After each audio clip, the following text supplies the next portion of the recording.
Hello, I'm Robin Gibson, and this is the Harvard House Money Morsel.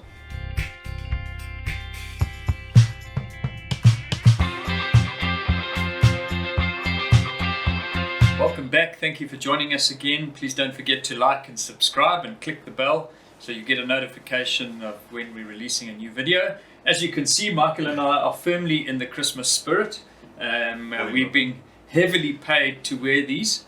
So your check's in the mail, Michael. Oh, thanks. I've heard that one before. Yeah, absolutely.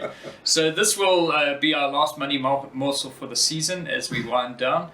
So thank you for joining us. Michael, last night and this week we've been around the country doing our Insight presentation. And I want to highlight particularly one slide in your presentation which will come up on the screen. But it's this real amazing thing that over the last little while, what's really hurt us is the sentiment towards South Africa, and it's shown by that extreme left-hand chart with the rating, notwithstanding the COVID aberration, really just South Africa being derated. But your middle chart just shows that actually our growth in income and earnings has not been as bad as one might think given that chart. So, yeah, tell us what's going on there and what the possibilities are. Yeah, I think it's really interesting, Robin. I mean, valuations in this country peaked back in 2016. I don't think the extent of state capture was, well, we maybe probably had an inkling, but none of us really knew the depth and the breadth and the impact of it. And so markets were actually doing quite well, even though GDP growth was slowing down. And it was before Steinhoff and EOH and Tongaat and all those other kinds of things as well. But you can see from the chart that basically P's have gone from, on average across the whole market, 24 times, and we're now down at 10 times. And only 3 times in the modern dispensation, essentially after 94, have we been at these record low valuations. It is extremely rare. So yes, we've had this massive derating. But I think if you focus on the middle chart, and let me just explain it for a second. Basically what the middle chart shows is the rate of earnings growth in the blue line for South African companies. And that's taking out resources companies, because resource companies don't really benefit from, well, they're not dependent on our economy. Commodity prices are set globally, demand is set globally. So take out the mining companies because it's not reflective of what's happening locally, even though we mine it here.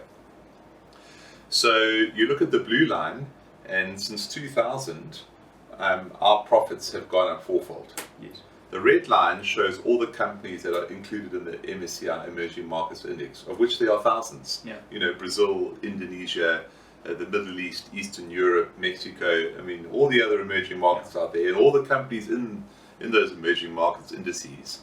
And the red line shows that since 2000, those companies collectively have only grown their profits threefold. Yes. And actually the big divergence up until 2010, it was quite similar. Since 2010, those lines have diverged a little bit. So we have, South African companies have grown their profits significantly faster than their peer group in other emerging markets. Sure. And yet the chart on the right basically shows that our valuations relative to the valuations of that same set of companies is at a discount. Yes. So why is it that we grow our profits faster than other emerging market companies, and yet we trade at a discount to other emerging market companies? Yes. And it's only because of sentiment and the fact that people are disillusioned about the future here, or they don't think that South African companies have a future. Yes. And yet South African companies keep on delivering. Yes. You know? Yeah. And so, of course, I mean, we always talk about the fact that markets are forward-looking. And so the market has baked in a very, very pessimistic view, haven't they, Michael? Exactly. And if we just start to see a slightly less pessimistic view with less load shedding, the Transnet issues, and maybe some more reforms that are on the cards coming through and actually starting, because it takes reforms a long time to happen. But if we start to see those rolling out, we might see some sentiment shift.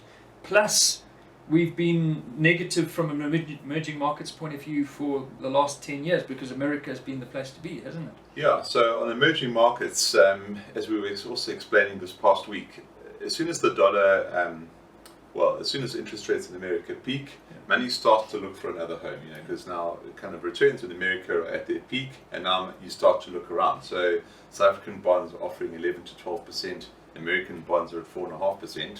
Well, if you think that the currency is going to be stable or even appreciate, that's a good bet. I mean, that's a significantly wide margin.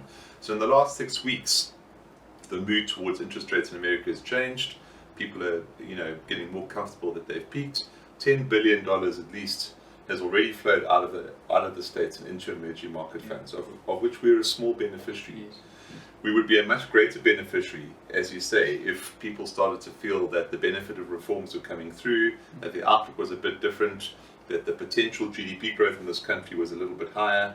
I think, just to essentially wrap up, if you look at electricity reform, the big reform started in December 2021. Yeah. That's when that sort of 10 megawatt cap was lifted, and you could go and build any plant of any size. Yes. Since then, we've had 6 gigawatts of projects being registered with NERSA, Yeah. and it just shows what reform does. So when you sign a piece of paper that sort of says reform, it doesn't happen overnight, because you've got to build projects, you've got to get funding, you've got to get construction. There's a whole process, but it does come through, and I think we're seeing some of the benefit of the reform done 2 years ago. We're going to start seeing in the course of next year. Obviously, Transnet is the next big one, but there's reform already going on at Transnet, and these things are quite frustrating because it does take time. But actually, it's a little bit slowly catch you monkey. You don't think anything's happening, and then suddenly you actually notice that things are happening. Yeah. And hopefully 2024 will be the first year where we actually start to see, oh, you know what, things are actually changing down here. Yeah. Absolutely. Well, hopefully after 2 very bad months on your statements, your Christmas present will be receiving your November statement, which will show some of that good news coming through. Please don't forget to like and subscribe. Have a wonderful festive season. Please take care, and we'll catch you next year. Bye-bye. Goodbye.